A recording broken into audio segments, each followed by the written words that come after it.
Sanibonani, welcome back to enye video. Ngiyabonga kakhulu ukuthi ungene. Thank you very much for clicking to Umkhosi Nophilile. Ngiyabonga kakhulu. So mangaba ka subscribe ke, please kindly subscribe. Mhlambe usithola namhlanje, please kindly subscribe.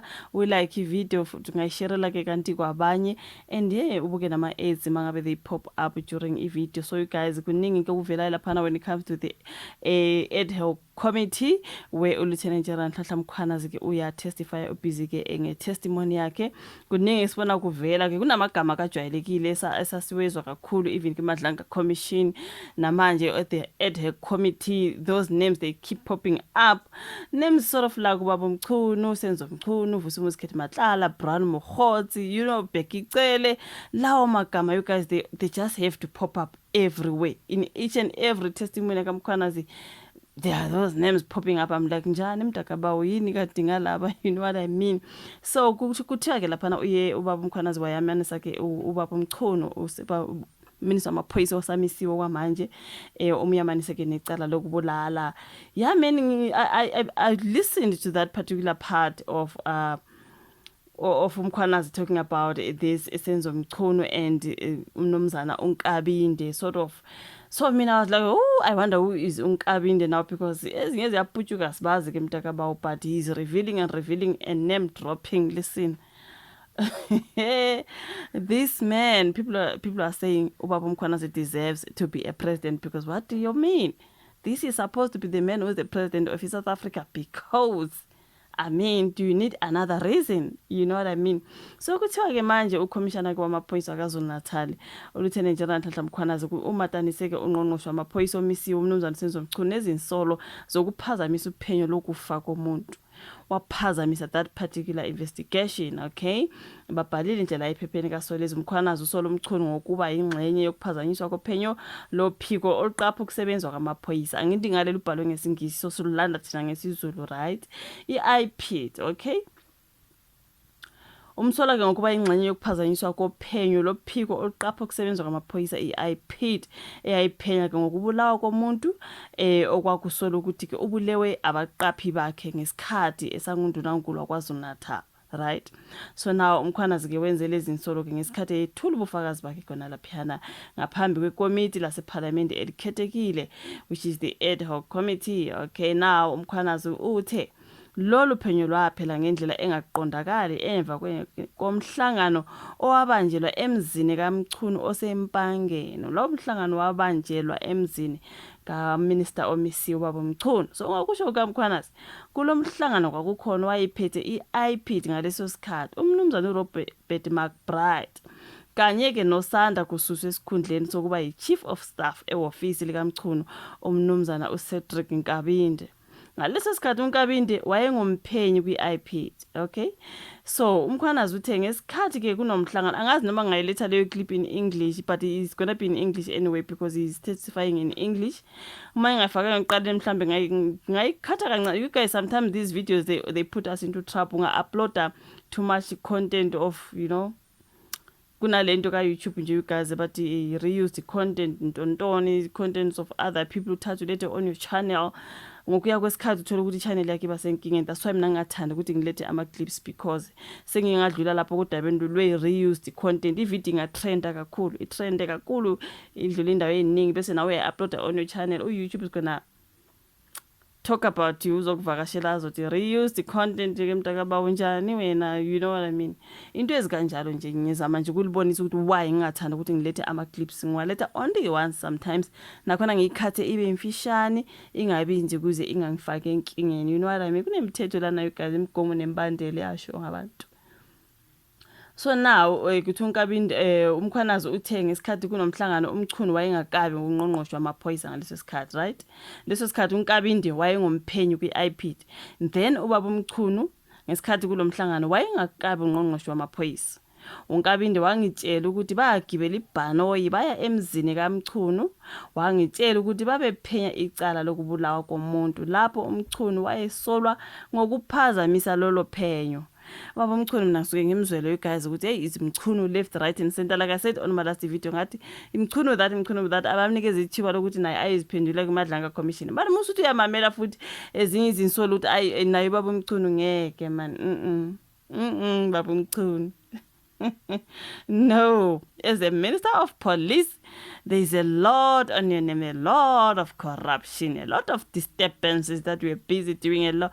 Manje umuntu uyakuzwela kodwa hayi baba. Uthi uNkabinde wangitshela ukuthi bagibela ibhanoyi baye emzini kaMchunu, wangitshela ukuthi babephenya icala lokubulawa komuntu lapho uMchunu wayesola khona ukuliphazamisa lolo phenyo.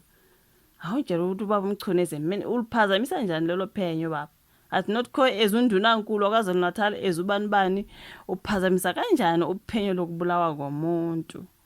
Umkhwanazi uthena wala ukuthi usaluphenya lelo daba and umkhwanazi methi usaluphenya ke mntakabawo. Don't think he's gonna joke around, he's gonna dig deeper, okay? Yambona ume lapha ukuthi uza nodaba lwakhe seshosho ngalo. Lokho enginitshela khona into engayixoxela ngoNkabinde himself. Emva kwalokho kukhona nelinye iphoyisa elangixoxela into efanayo, which means it wasn't a lie mangabe kwaxoxa omunye kwabuye omunye naye wagcwalisela kusho ukuthi hayi kwakungawona amanga, you know what I mean?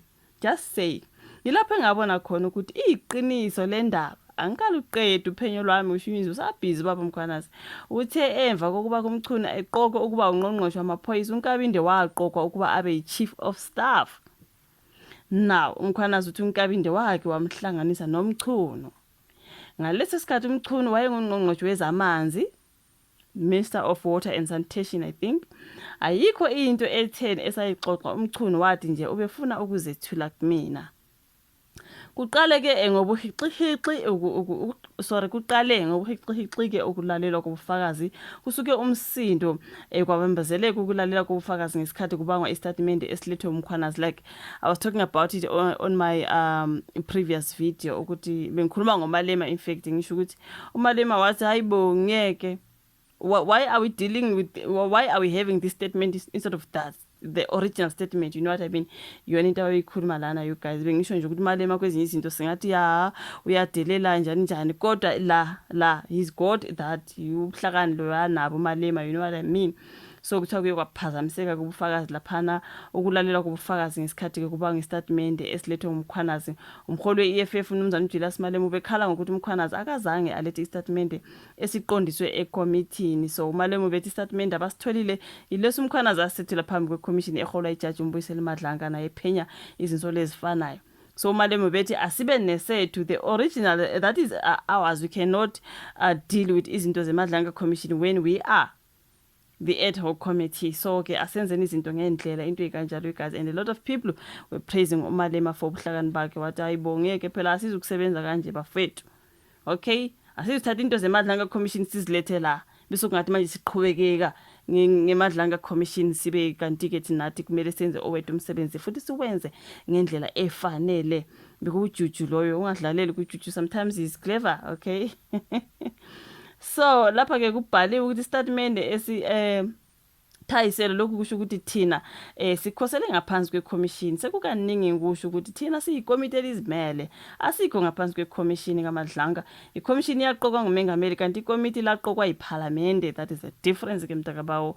Okay, uMkhwanazi kufanele enze istatement esiqondiswe ekomithini hayi lesa eseMadlanga bekuyiyona ndaba ke lapha nabafethu. So ehola ke ofakazi ekomithini advocate Norman Arendse uthi iCommission iyona eyakwazi ukukhuluma ke noMkhwanazi kuqala. So ke bona ke later kwaba lo dawo le statement ke laphana kwaba nje ubuhixihixi, yes of course ngoba phansi phezulu kodwa but going forward ke yonke into ebukeka ngathi ihamba kahle ila ke ubaba uMkhwanazi iwa like ngishilo ngathi kuningi akhuluma ngakho kodwa lele likaMchunu ke exambukela laphana ekuphenyweni kwelokungane kokufa komuntu. There was a particular investigation but ke waxambukela waphazamisa lelo phenyo yona into ebikhulunywa ke ubaba uMkhwanazi on this particular one, because I cannot include everything ngoba ziningi izinto ezikhulunywa lapha ungahlangana ikhanda, you know what I mean? So kufuna each and every video ubekwazi ukuthi kule video ngizokhuluma ngalo, kule video ngaloko. It's just a whole lot for me. Ngisuke ngifuna kube yi-one video all in all because wow, There's just a warlord ke manje you guys lona daba ke kuthi umkhwanazi uyamanisa umchunuke necala lokubulala lapha aphazamisa khona uphenyo lokubulawa komuntu. That is the story that I'm talking about. Angazi kokuningi ke sesizobuya mhlambe on another video ngoba ngazi video ibe more than 10 minutes because you know what I mean. Yabonga kakhulu ukuthi ilalele ke, like, subscribe, share bese siyabonana kwezayo. Bye.